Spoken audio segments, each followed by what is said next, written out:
अस्सलाम वालेकुम, कैसे हैं आप सब। आई होप कि आप सब ठीक ठाक होंगे और अपनी गार्डनिंग में अच्छे से मसरूफ़ होंगे, गार्डनिंग को एंजॉय कर रहे होंगे। फ्रेंड्स, ये जो बहुत खूबसूरत आप फ्लावर्स देख रहे हैं, ये लाइनेरिया की इस टाइम पे ब्लूमिंग हो रही है। लेकिन आज हमारा जो टॉपिक है वो लाइनेरिया के ऊपर नहीं है, बल्कि इस प्लांट के ऊपर है। मेरे स्नेक प्लांट जो हैं वो काफ़ी सारे मैंने पॉट्स के अंदर लगाए हुए थे, लेकिन टाइम टाइम से ये जो बारिशें होती रही हैं काफ़ी ज़्यादा, तो उनकी वजह से मेरे ये सारे जो प्लांट्स हैं ये ख़राब हो गए हैं। और काफ़ी ज़्यादा मुझे दुख हो रहा है इस चीज़ पे कि आप इतनी ज़्यादा एफ़र्ट करते हैं, और अक्सर मेरे साथ ऐसे होता है, ख़ास तौर पे एक स्नेक प्लांट की ये येलो एजेस वाली जो वैरायटी है ये मुझे बहुत ज़्यादा पसंद है, और मैं हर साल ही तकरीबन जो है इसे ऐड करती हूँ। लेकिन किसी न किसी वजह से ये मेरे पास सर्दियों में जो है वो, सर्दियाँ वैसे तो सर्दियों में चल जाती है, लेकिन जब सर्दियाँ बिल्कुल ख़त्म हो जाती हैं उसके बाद एकदम से ये वाली वैरायटी ख़ास तौर पे ख़त्म हो जाती है। तो आज की जो वीडियो है वो इस हवाले से है कि अगर आपके प्लांट भी इसी तरीके से ओवर वाटरिंग से या किसी भी वजह से फंगस उनमें लग गया है, तो वो ख़राब हो गए हैं, तो उनको आप किस तरीके से हटा सकते हैं या सही कर सकते हैं। ये मुझे डाउट हो रहा है कि इसके अंदर मेरे एक फ्लावरिंग प्लांट जो है वो सेल्फ सीडलिंग से निकला है, लाक्स पर मुझे लग रहा है। तो अब मैं इसको फ़िलहाल इस पॉट को चेंज नहीं कर सकती, लेकिन इसमें से जो प्लांट हैं जो ख़राब हो चुके हैं उनको मैं हटाऊंगी, और हटा के इनका मैं ट्रीटमेंट करती हूँ। ट्रीटमेंट करने के बाद फिर इनको मैं दोबारा से लगाती हूँ। ज़ाहिर है अब जो प्लांट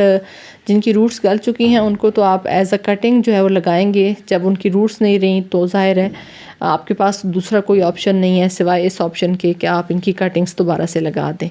इस पॉट की वैसे तो मुझे मिट्टी सारी चेंज करनी है, लेकिन अभी मेरा वो जो प्लांट है वो, क्योंकि उसकी फ्लावरिंग होनी है और मुझे थोड़ा सा डाउट है कि वो आया मैं जो समझ रही हूँ वो प्लांट है भी या नहीं, तो इसलिए मैं उसको फ़िलहाल जो है वो स्पॉट को मैं नहीं छेड़ूंगी। और जब उसकी फ्लावरिंग हो जाएगी तो फिर मुझे पता चल जाएगा कि क्या उसके अंदर प्लांट है और क्या नहीं है। इसके अंदर जो एक्स्ट्रा प्लांट हैं, जैसे ये आई थिंक किसी चीज़ के बल्ब हैं और लाइनेरिया के जो फूल हैं,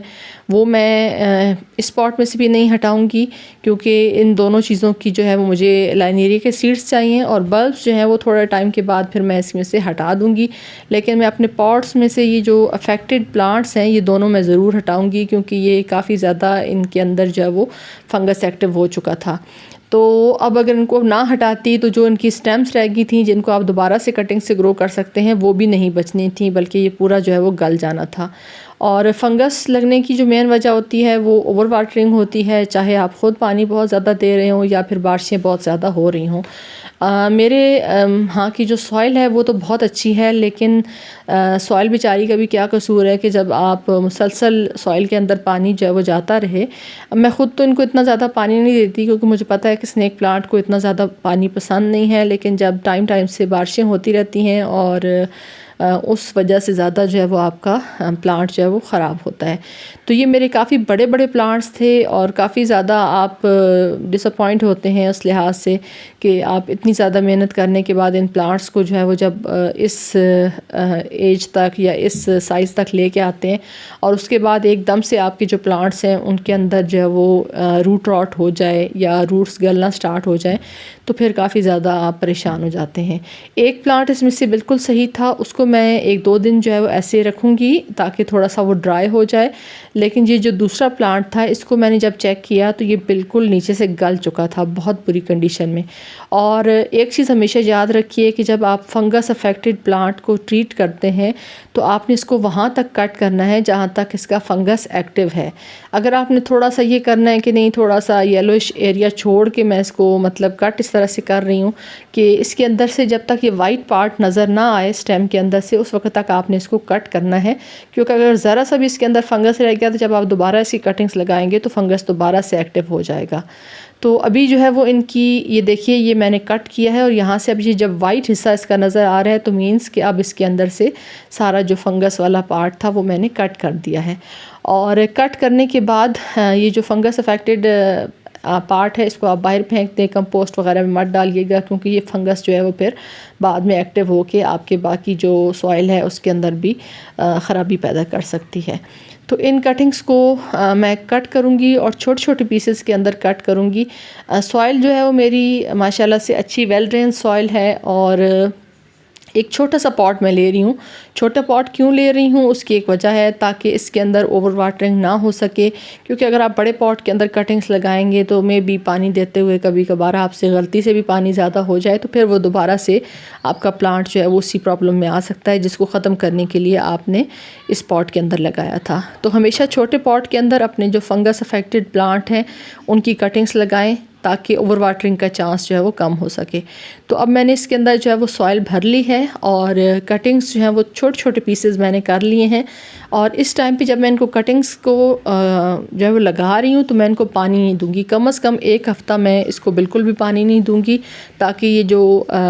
इसके अंदर मॉइस्चर लेवल है क्योंकि काफ़ी ज़्यादा हाई होता है, पानी जो है वो इन स्टेम्स के अंदर काफ़ी ज़्यादा होता है। तो अगर मैं एक हफ़्ता भी इसको पानी ना दूँ तो इसको कोई ख़ास प्रॉब्लम नहीं होनी। लेकिन ये है कि अगर मैं इसको एकदम से लगाते साथ ही पानी दे दूंगी तो फिर वो दोबारा से जो है वो इसके अंदर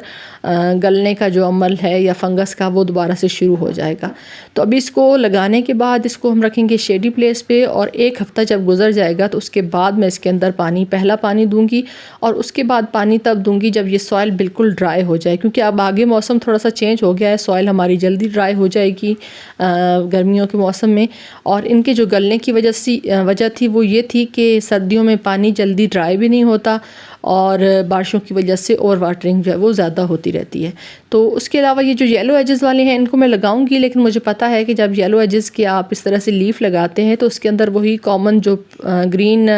स्नेक प्लांट होता है वही दोबारा से निकलता है, जबकि ये जो सेंसिवेरिया सिलेंड्रिकल है ये जो है इसको जब मैं लगाऊंगी, इसकी कटिंग्स भी लगाऊंगी तो ये इसके अंदर से वही प्लांट निकलता है जो इसका मदर प्लांट होता है। मैं आगे जो है वो आपको दिखाती हूँ, जहाँ पे मैंने प्रीवियस इसकी कटिंग्स लगाई थी तो उसके अंदर से माशाल्लाह से इसके बेबी प्लांट्स जो हैं वो बनना स्टार्ट हो चुके हैं। ये देखिए, ये इसके जो